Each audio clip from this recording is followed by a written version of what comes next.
how would you explain, for example, the what is it called, the bone where the baby comes out from the woman? Because this bone, I don't know the name in English, but this bone, it's like in a way which is not very There's a bone the baby helpful comes for the out of? woman. I think the womb, yeah. I mean, the woman when she gives birth, she has a lot of pain, right? Okay. And for example, scientists, they say that this construct of the bone, it's not really, The pelvis.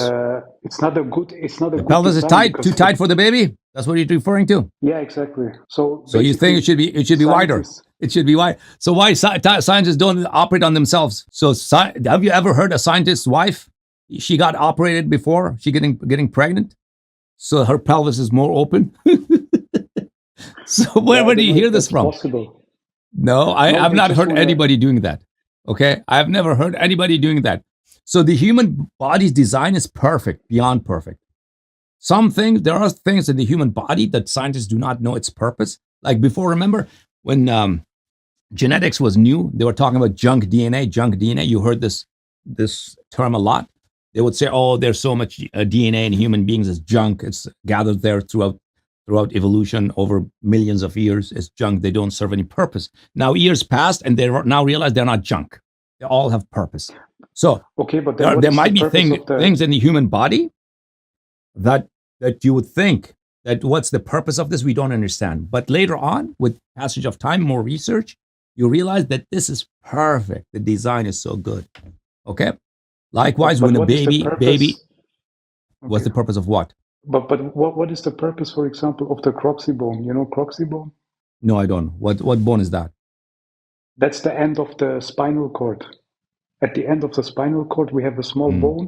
It's called croxy bone, and So there might. I'm felt, not an anatomist. I'm yeah, sorry. I'm not a doctor. I'm not an anatomist. But I know. I've read about human body. When I read about a single cell in the human body, right? Oh my God, mhm. it's so much design, so much wisdom, so much knowledge, right? That infinite. So you, doc, for instance, what's his name? Elon Musk. He builds cars, Tesla cars. They're pretty good, I guess. I've never driven one, and it takes a Yeah, lot of they're quite cool. engineering, a lot of design to build a Tesla. But this is nothing compared to one cell. We have billions and trillions of cells in our bodies. And the simplest cell in human body is millions of times more complex than a Tesla car. Okay, so I know the design in human body is infinitely wise. But there are, as I'm not an anatomist, so there might be things in here. You ask me what's this bone for? I don't know. It's not my field. But I know human body is very if we do not know, humanity today do not know the wisdom of something in human body, it doesn't mean it doesn't have, there's not wisdom behind it. Tomorrow, day after tomorrow, in the future, it will be revealed that bone there is very wise to be there.